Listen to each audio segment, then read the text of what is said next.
வணக்கம் மக்களே. நம்ம கார்த்திக் கதையில மார்ச் 1 என்ன நடக்க போகுது அப்படிங்கறத பத்தி தாங்க இந்த வீடியோல இப்ப நம்ம பார்க்க போறோம். இந்த வீடியோவுக்கு மறக்காம லைக் பண்ணிக்கோங்க. நீங்க லைக் பண்றதுதான் எங்களுக்கு அடுத்து வீடியோ போடுறதுக்கு ரொம்பவே இன்ட்ரெஸ்டிங்கா இருக்கும். ஸோ மறக்காம லைக் பண்ணிட்டு இந்த வீடியோவை தொடர்ந்து பாருங்க. என்ன நடக்குது அப்படின்னு பாத்துக்கிட்டீங்கன்னா, நம்ம ராஜா இருக்காருல்ல, அவருக்கு திடீர்னு ஒரு விபத்தாகிறது. அவரை ஒருத்தர் ஹாஸ்பிட்டலுக்கு கொண்டுட்டு போறாரு. அப்ப அவரு நேரா ஈஸ்வரிக்கு ஃபோன் பண்றாங்க. நம்ம ஈஸ்வரி போனை பார்த்துட்டு, என்ன இது அன்னோன் நம்பரா இருக்கு அப்படின்ட்டு போன் அட்டென்ட் பண்ணி, சொல்லுங்க யார் பேசுறது அப்படின்னு கேக்குறாங்க. அதுக்கு அவரு சொல்றாரு, மேடம் இது மாதிரி உங்க ஹஸ்பண்டுக்கு ஒரு விபத்தாகிருச்சு, அவரை ஹாஸ்பிட்டல் கொண்டுட்டு போயிட்டு இருக்கோம், வரீங்களா அப்படின்னு. இது கேட்டதும் ஈஸ்வரிக்கு செம்ம ஷாக்கிங்கா இருக்கு. என்ன சொல்றீங்க, அவருக்கு என்ன ஆச்சு அப்படின்னு. அப்ப வீட்டுல உள்ள எல்லாருமே ஈஸ்வரிய பாக்குறாங்க, என்ன ஆச்சு அப்படின்ட்டு. அப்போ அந்த ஆட்டோக்காரர் சொல்றாரு, இங்க பாருமா, அவர் இப்ப மயக்கத்துல இருக்காரு, அவரை ஹாஸ்பிட்டலுக்கு தான் கொண்டுட்டு போயிட்டு இருக்கோம், இங்க வந்துருங்க அப்படின்னு சொல்ல, ஈஸ்வரியா சரி அப்படின்னு சொல்லிட்டு போனை கட் பண்றாங்க. ரோஹிணி நேரா அவங்க அம்மாவை பார்த்து, என்னமாச்சு, ஒரே பதட்டமா இருக்கீங்க, ஏதாவது பிரச்சனையா அப்படின்னு கேக்குறாங்க. ஈஸ்வரி சொல்றாங்க, உங்க அப்பாவுக்கு ஏதோ விபத்தாண்டி, அவரை ஹாஸ்பிட்டல் கொண்டுட்டு போயிட்டு இருக்காங்களாம். இது கேட்டதும் ரொம்பவே ஷாக் ஆகுறாங்க ரோஹிணி. அப்போ நம்ம ரேவதி, ரோஹிணி, சுவாதி எல்லாருமே அழ ஆரம்பிக்கிறாங்க. ஐயோ அப்பாவுக்கு என்ன ஆச்சு அப்படின்ட்டு. அதுக்கு ஈஸ்வரி சொல்றாங்க, சரி எல்லாரும் ஹாஸ்பிட்டல் போகலாம் வாங்க அப்படின்னு சொன்னதும் எல்லாரும் சேர்ந்து ஹாஸ்பிட்டல் கிளம்புறாங்க. மீனாட்சி மட்டும் வீட்டுல இருக்காங்க. அப்ப எல்லாரும் ஹாஸ்பிட்டல் போயிட்டு ராஜாவை பாக்குறாங்க. ராஜா மயக்கத்துல இருக்கிறாரு. டாக்டர்ஸ் ட்ரீட்மெண்ட் பண்றாங்க. ஈஸ்வரி நேரா ஒரு நர்ஸ் கிட்ட இங்க பாருங்க, அவருக்கு என்ன ஆச்சு அப்படின்னு சொல்ல, நர்ஸ் சொல்றாங்க, மேடம் அவங்கள கொண்டாந்து இப்பதான் அட்மிட் பண்ணிருக்காங்க, என்ன ஏது அப்படின்னு செக் பண்ண பிறகுதான் தெரியும், பதட்டப்படாதீங்க, அவர் உயிருக்கு எந்தவித ஆபத்தும் இல்ல. இது கேட்டதும் ஈஸ்வரியும் சரி அப்படின்னு சொல்லிட்டு வெளியில வெயிட் பண்றாங்க. அப்போ வில்லிய நேரா அவங்க ஹஸ்பண்டுக்கு மெசேஜ் பண்றாங்க, என்னங்க வீட்டுல யாருமே இல்ல, நீங்க கரெக்டா நினைச்ச மாதிரி இங்க வரலாம் அப்படின்னு. இது கேட்டதும் அவரும் சரி அப்படின்னு சொல்லிட்டு போனை கட் பண்ணிட்டு நேரா அவங்க மாமா கிட்ட, மாமா நம்ம நினைச்ச மாதிரியே வீட்டுல யாருமே இல்ல, கரெக்டா இந்த நேரத்துக்கு போனா வீட்டுல உள்ள நகை எல்லாத்தையுமே எடுத்துடலாம். இது கேட்டதும் முத்துவும் சரிடா மவனே நான் பாத்துக்கிறேன் அப்படின்ட்டு நேரா கிளம்புறாரு. இன்னொரு பக்கம் அந்த வில்லன் யாரும் வராங்களா அப்படின்னு வெளியில பாத்துக்கிட்டு இருக்காரு. முத்து நேரா வீட்டுக்குள்ள போறாரு. அப்ப மீனாட்சி டக்குன்னு, யாருங்க நீங்க, உங்களுக்கு என்ன வேணும் அப்படின்னு கேட்க, முத்து நேரா டக்குன்னு ஒரு தண்ணி மாதிரி அந்த மீனாட்சியோட முகத்துல தெளிச்சத்தோட மீனாட்சி மயக்க முட்டி கீழே விழுந்துடுறாங்க. அப்ப முத்து நேரா வீட்டுக்குள்ள போயிட்டு அங்க இருக்கிற நகையெல்லாம் எடுத்துக்கிட்டு இருக்காரு. இன்னொரு பக்கம் டாக்டர் வெளியில இங்க பாருங்க, அவர் கண் முழிச்சிட்டாரு, அவர்கிட்ட யாரும் பேசணும்னா போய் பேசுங்க அப்படின்னு. இதை கேட்டதும் இவங்களும் சரி அப்படின்னு சொல்லிட்டு நேரா உள்ளார போறாங்க. அங்க போனதும் நம்ம ஈஸ்வரிய நேரா அவர்கிட்ட, என்னங்க உங்களுக்கு என்ன ஆச்சு, எப்படி மயக்க மாட்டீங்க அப்படின்னு அவரு சொல்றாரு, சாதாரணமா நடந்து போயிட்டு இருந்தேன், அப்ப டக்குன்னு ஒரு கார் என்னை இடிச்சிட்டு, நல்ல வேளை எனக்கு வேற எந்தவித பாதிப்பும் இல்ல அப்படின்னு. இது கேட்டதும் ஈஸ்வரி சொல்றாங்க, என்னங்க இப்படி சொல்றீங்க அப்படின்னு. அதுக்கு அவர் சொல்றாரு, ஆமா ஈஸ்வரி, எல்லாமே கொஞ்ச நேரத்துல நடந்துருச்சு, எனக்கே ரொம்ப ஷாக்கிங்கா இருக்கு. இது கேட்டதும் நம்ம ஹீரோ வெளியில வராரு. வெளியில ரேவதிய பார்த்து, மாமாவுக்கு இது தற்செயலா நடந்த மாதிரி தெரியல, நம்மளை எப்படியாவது டைவர்ட் பண்ணி இங்க வர வச்சுட்டு வீட்டுல உள்ள நகைகளை எடுக்கிறதுக்காக அந்த சந்திராவை சிவநாட்டியும் சேர்ந்து பிளான் பண்ணியிருப்பாங்களோ அப்படின்னு தெரியுது. சோ நான் நேரா வீட்டுக்கு போறேன், நீ மாமாவை பாத்துக்க. ஹீரோயினும் சரி நீங்க பாத்துக்கிடுங்க அப்படின்னு சொல்ல, நம்ம ஹீரோ நேரா வீட்டுக்கு கிளம்புறாரு. இன்னொரு பக்கம் முத்து வீட்டுக்குள்ள உள்ள நகை எல்லாத்தையும் ஒரு பெரிய பேக்ல எடுத்துக்கிட்டு அந்த இடத்துல இருந்து எஸ்கேப் ஆகுறாரு. ஹீரோ காரை கொண்டாந்து நிப்பாட்டி போட்டுட்டு வராரு. பார்த்தா யாரையுமே காணோம். மீனாட்சி மயக்கம் மட்டும் கீழே கிடக்குறாங்க. ஹீரோ நேரா மீனாட்சியை பார்த்ததும் அதிர்ச்சியாகி ஓடி மீனாட்சியை தூக்குறாரு. அம்மா என்னாச்சும்மா, எந்திரிங்க அப்படின்னு. அப்ப மீனாட்சி எந்திரிச்சு, தம்பி தம்பி, ஒருத்தன் என் முகத்துல மயக்க மருந்து அடிச்சுட்டு நேரா ரூமுக்குள்ள போயிட்டு நகையெல்லாம் எடுத்துக்கிட்டு இருப்பான் போல தம்பி, சீக்கிரம் போய் பாருங்க அப்படின்னு சொன்னதும் நம்ம ஹீரோவும் சரி அப்படின்னு சொல்லிட்டு அங்க போறாரு. அங்க போய் பார்த்தா ஒரு நகைகளை கூட காணும். இதை பார்த்ததும் மீனாட்சிக்கு ரொம்பவே அதிர்ச்சியா இருக்கு. நம்ம ஹீரோவுக்கும் ஷாக்கிங்கா இருக்கு. அப்ப ஹீரோ சொல்றாரு, அவன் எப்படி இருந்தான் அப்படின்னு உங்களுக்கு தெரியுமா? மீனாட்சி சொல்றாங்க, தம்பி அவரை நான் நிறைய டைம் பார்த்திருக்கேன், ஈஸ்வரி அம்மாவுக்கு ஒரு பிரச்சனை கொடுத்துக்கிட்டே இருப்பான்னு, அவன் தான் தம்பி அப்படின்னு. இதை கேட்டதும் நம்ம ஹீரோ சொல்றாரு, சரி ஓகே நான் பாத்துக்கிறேன் அப்படின்னு சொல்லிட்டு வெயிட் பண்றாங்க. இன்னொரு பக்கம் மீனாட்சி சொல்றாங்க, தம்பி இந்த நகை காணாம போயிட்டு அப்படின்னா ரொம்ப பெரிய பிரச்சனையாகும் அப்படின்னு நீங்க சொன்னீங்க. இப்போ என்ன தம்பி பண்ண போறீங்க? அப்ப ஹீரோ சொல்றாரு, இந்த நகை எப்படியாவது மீட்கணும். எப்படியாவது அத்தை மேல எந்த தப்பும் இல்ல அப்படின்னு நிரூபிக்கணும். இன்னொரு பக்கம் ராஜா நேரா ஈஸ்வரிய பார்த்து, ஈஸ்வரி எனக்கு எதுவுமே இல்ல. நீ ஏன் வருத்தப்படுற? ஈஸ்வரி சொல்றாங்க, இல்லங்க உங்களுக்கு ரொம்ப பெரிய ஆபத்து அப்படின்னு சொன்னதோட, எனக்கு கொஞ்சம் கூட தாங்கிக்கவே முடியல. உங்களுக்கு என்னாச்சோ ஏதாச்சோ அப்படின்னு நேரா ஹாஸ்பிட்டலுக்கு ஓடி வந்தேன். அதுக்கு அவரு சொல்றாரு, அந்த அளவுக்கு உனக்கு என் மேல பாசமா? ஈஸ்வரி சொல்றாங்க, அப்புறம் நான் உங்க மேல பாசம் இல்லாம யாரு மேலங்க பாசமா இருக்க போறேன். சரி வாங்க போகலாம் அப்படின்னு சொல்லிட்டு நேரா வீட்டுக்கு வராங்க. அப்போ ஈஸ்வரி வீட்டுக்கு வர நம்ம ஹீரோவும் மீனாட்சியும் நிக்கிறாங்க. அப்ப ஹீரோ நேரா மீனாட்சி கிட்ட, நீங்களே சொல்லுங்க, நான் சொன்னா கண்டிப்பா அத்தை நம்ப மாட்டாங்க அப்படின்னு. அப்போதான் வில்லிக்கு மெசேஜ் வருது, நகையெல்லாம் எடுத்தாச்சு அப்படின்னு. இது கேட்டதும் வில்லிக்கு அப்பதான் செம்ம ஹாப்பியா இருக்கு. நம்ம நினைச்ச மாதிரியே நகையை அவங்க எடுத்துட்டாங்க. இதுக்கப்புறம் அக்காக்காரி அவமானப்பட போறத யாருமே பார்க்காம இருக்க போறதில்ல அப்படின்னு. இன்னொரு பக்கம் முத்து நகையெல்லாம் கொண்டு போய் சிவனாண்டி கிட்ட கொடுத்து, மவனே 200 பவுன் இருக்குண்டா, இந்த நகையை சூப்பரா எடுத்தாச்சு, இதை கொண்டு போய் வித்து நம்மளே காசாக்கிக்கலாம்டா. இது கேட்டதும் சிவனாண்டி சொல்றாரு, ஆமா சித்தப்பா அப்படின்னு சொல்லிட்டு ரொம்ப சந்தோஷமா பேசிக்கிட்டு இருக்காங்க. இன்னொரு பக்கம் ஈஸ்வரி நேரா வீட்டுக்கு வந்ததும் மீனாட்சி நேரா ஈஸ்வரி கிட்ட போயிட்டு, அம்மா நீங்க நகை வச்சிருந்தீங்கல்ல, ஒருத்தன் வந்து வீட்டுக்குள்ள இருக்கிற நகையெல்லாம் எடுத்துட்டு போயிட்டான். இது கேட்டதும் ஈஸ்வரி செம ஷாக் ஆகுறாங்க. என்ன சொல்ற? அப்ப மீனாட்சி சொல்றாங்க, ஆமாம்மா, என் முகத்துல மயக்க மருந்து அடிச்சுட்டு அதெல்லாம் எடுத்துட்டு போயிட்டான். இது கேட்டதும் வில்லி சொல்றாங்க, அக்கா எனக்கு என்னமோ இது எல்லாமே உன் டிரைவர் மாப்பிள்ளையோட வேலையா இருக்குமோ அப்படின்னு தோணுது. அப்ப ரேவதி சொல்றாங்க, சித்தி எனக்கும் இது என்னமோ உங்க வேலையா இருக்குமோன்னு தோணுது. நாங்க எப்படியாவது வீட்டை விட்டு வெளியில போவோம் அப்படின்னு நீங்க கண்டுபிடிச்சுக்கிட்டு இந்த நகையை நீங்க வேற யாருக்கிட்டே எடுத்து கொடுத்துருப்பீங்களோ அப்படின்னு எனக்கு சந்தேகமா இருக்கு. இதை கேட்டதும் வில்லி சொல்றாங்க, பாத்தியாக்கா உன் பொண்ணு என் மேல எப்படிப்பட்ட ஒரு பழிய போடுறத. உன் பொண்ணுக்கு கொஞ்சம் கூட மனசாட்சியே இல்லை. அவ இஷ்டத்துக்கு என் மேல பழி போடுறா. நான்லாம் இப்படி பண்ணுவேனா? என் அக்காவுக்கு ஒரு அவமானம் நடந்துச்சுன்னா அது எனக்கும் நடக்கிற மாதிரி தான்.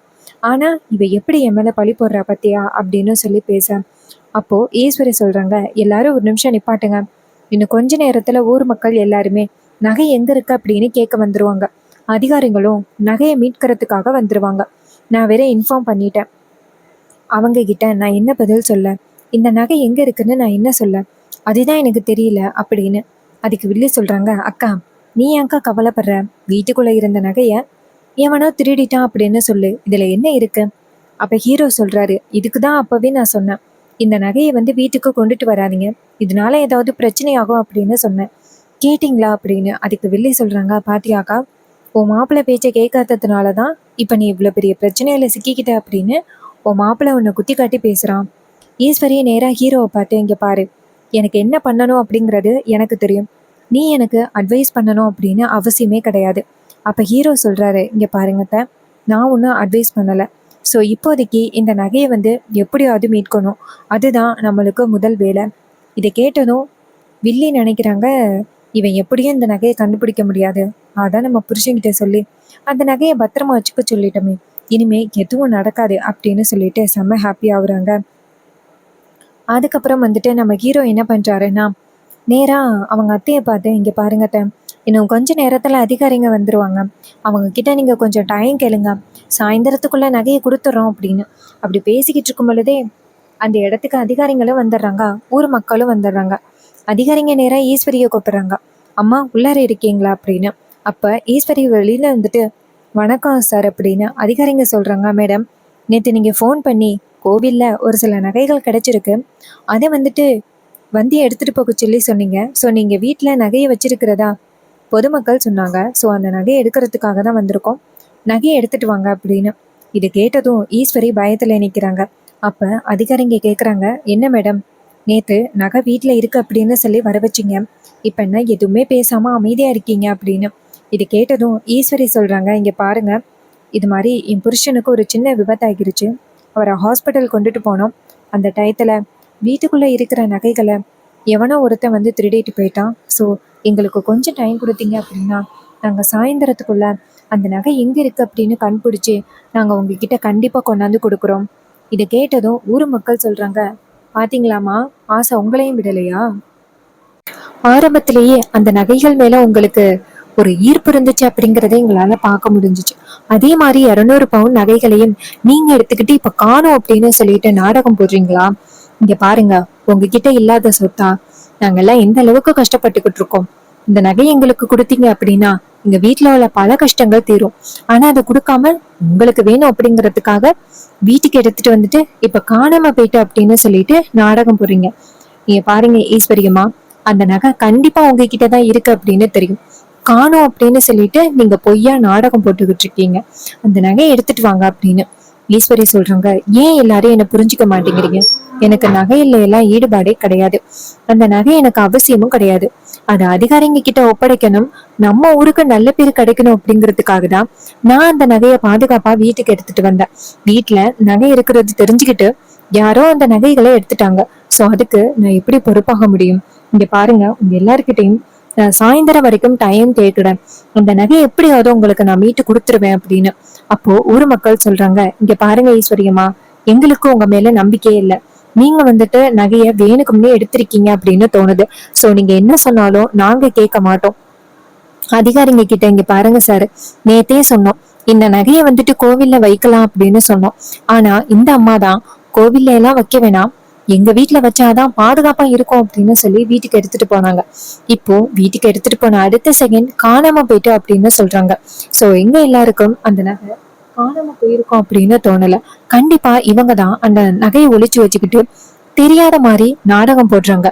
சோ நீங்க தான் சார் எப்படியாவது வந்துட்டு அவங்க கிட்ட இந்த நகையை மீட்டு கொடுக்கணும் அப்படின்னு சொன்னதும் உடனே அதிகாரிங்க ஈஸ்வரிய பார்த்து, இங்க பாருங்கம்மா, கடைசியா அந்த நகை உங்க வீட்டுக்கு தான் வந்திருக்கு. அதுக்கான சாட்சி பொதுமக்கள். நீங்க அந்த நகையை வந்துட்டு என்ன பண்ணீங்க? நீங்க அந்த நகையை கொடுத்துட்டீங்க அப்படின்னா உங்களுக்கு எந்த வித பிரச்சனையும் இல்லை. அப்படி இல்லைன்னா உங்களை நாங்க இப்பவே கைது பண்ற மாதிரி ஆகும். இதை கேட்டதும் வில்லிக்கு செம சந்தோஷம். வில்லி நேரா அதிகாரிங்களை பார்த்து, இங்க பாருங்க, வீட்டுக்குள்ள வந்து எவனோ திருடிட்டு போயிட்டான் அப்படின்னு சொல்றோம். பட் அதை விட்டுட்டு நீங்க வந்துட்டு அக்கா மேல இவ்வளவு பெரிய பழி போடுறீங்க. நீங்க பேசுறது கொஞ்சம் கூட சரியே இல்லை அப்படின்னு. அதுக்கு அதிகாரிங்க சொல்றாங்க, இங்க பாருமா, உங்க வீட்டுலதான் நகை இருந்திருக்கு. சோ நீங்க அந்த பொறுப்பை ஏத்துக்கிறீங்களா அப்படின்னு சொன்னதும் வில்லி ஷாக் ஆகுறாங்க. ஆகா, என்னடா இவனுங்க நம்ம பக்கம் திரும்புறானுங்க அப்படின்னு. அப்ப ஈஸ்வரி சொல்றாங்க, சந்திரா நீ பேசாம இரு, இந்த நகையை எடுத்துட்டு வந்தது நான் தான். சோ நான் தான் சட்டப்படி தண்டனையை அனுபவிக்கணும் அப்படின்னு நேரா அதிகாரிங்களை பார்த்து, இங்க பாருங்க, நான் தான் அந்த நகையை கொண்டுட்டு வந்தேன். சோ என்ன தண்டனை கொடுக்குற மாதிரி இருந்தாலும் எனக்கு கொடுங்க. சோ என் தங்கச்சியை விட்டுருங்க அப்படின்னு சொன்னதும் அதிகாரிங்க நேரா ஈஸ்வரிய கைது பண்றாங்க. அப்போ ஹீரோ நேரா அவங்க அத்தை கிட்ட, இங்க பாருங்க அத்தை, நகை எங்க போயிருக்கோம் அப்படிங்கிறது எனக்கு நல்லாவே தெரியும். சோ சீக்கிரம் கண்டுபிடிச்சு அந்த நகையை கொண்டுட்டு வந்துருவேன். சோ நீங்க எதுக்கும் கவலைப்படாதீங்க அத்தை அப்படின்னு சொல்லிட்டு சொல்ல, அப்ப ஈஸ்வரி அந்த இடத்துல இருந்து போறாங்க. அப்போ வில்லி இதை பார்த்துட்டு செம்ம ஹாப்பி ஆகுறாங்க. இததான் நம்ம எதிர்பார்த்தோம், அதே மாதிரி நடந்துருச்சு. இனிமே அக்காக்காரிக்கு இருக்கிற அந்த தலைவர் பதவி கூட போயிரும் அப்படின்னு ரொம்பவே சந்தோஷத்துல இருக்கிறாங்க வில்லி. நம்ம ஹீரோ வந்துட்டு அவங்க அத்தியோட மானத்தை காப்பாத்துறதுக்காக நகைய கண்டுபிடிப்பாரா? இது எல்லாமே அப்கமிங் எபிசோடுல ரொம்ப ரொம்ப இன்ட்ரெஸ்டிங்காவே நடக்க போகுது. சோ இதே மாதிரி இனிமே அப்டேட்ஸ் வேணும் அப்படின்னு நினைச்சீங்கன்னா நம்ம சேனலை மறக்காம சப்ஸ்கிரைப் பண்ணிட்டு பக்கத்துல உள்ள பெல் ஐகானையும் கிளிக் பண்ணி ஆல்னு செட் பண்ணிக்கோங்க. அப்பதாங்க அடுத்தடுத்து வீடியோ போடும் பொழுது உங்களுக்கு தொடர்ச்சியா நோட்டிபிகேஷன் வரும், பார்க்கலாம். ஸோ நம்ம புதுசா hair clips and accessories business start பண்ணியிருக்கோம் அப்படின்னு உங்களுக்கு தெரியும். புதுசா நம்ம ஸ்டோர்ல வந்துட்டு ஒரு ஆஃபர் போய்கிட்டு இருக்கு. ஆஃபர் என்னன்னா, 307 ஃப்ரீ ஷிப்பிங்கோட கிளிப்ஸ் அண்ட் ஹேர் அக்சசரிஸ் கொடுக்குறோம். 307 அதுல என்னென்ன கிளிப்ஸ் கிடைக்கும் அப்படின்னா, பிக் சைஸ் ஃப்ளவர் கிளிப்ல வந்து டிரான்ஸ்பரண்ட் ஃப்ளவர் கிளிப், ஒரு டார்க் கலர் ஃப்ளவர் கிளிப், ஒரு butterfly clip, medium size flower clips கிடைக்கும். அடுத்ததா இப்ப ட்ரெண்டிங்ல இருக்கிற daisy clip, 5 petal flower clip, அடுத்ததா ஒரு பட்டர்ஃப்ளை கிளிப், இப்போ ரொம்ப ட்ரெண்டிங்ல இருக்கிற பேர்ஷல் இயரிங், பேர்ஷல் நெக்லஸ், 4 ஸ்க்ரன்ச்சீஸ், அதுவும் சாட்டின் ஸ்க்ரன்ச்சீஸ், கிட்ஸுக்கு ரொம்ப பிடிச்ச பட்டர்ஃப்ளை லபூபு பேக். இது எல்லாமே வந்துட்டு உங்களுக்கு இந்த 307 ஆஃபர்ல கிடைக்கும். இந்த 307 ஆஃபர்ல என்ன ஸ்பெஷல் அப்படின்னா, ஃப்ரீ ஷிப்பிங் தாங்க ஸ்பெஷல். வேணும் அப்படின்னா சீக்கிரம் ஆர்டர் பிளேஸ் பண்ணுங்க. ஸோ இதே மாதிரி இனிமே நிறைய அப்டேட்ஸ் நம்ம சேனல்ல நீங்க தொடர்ந்து பார்க்கலாம். தேங்க்யூ ஃபார் வாட்சிங்.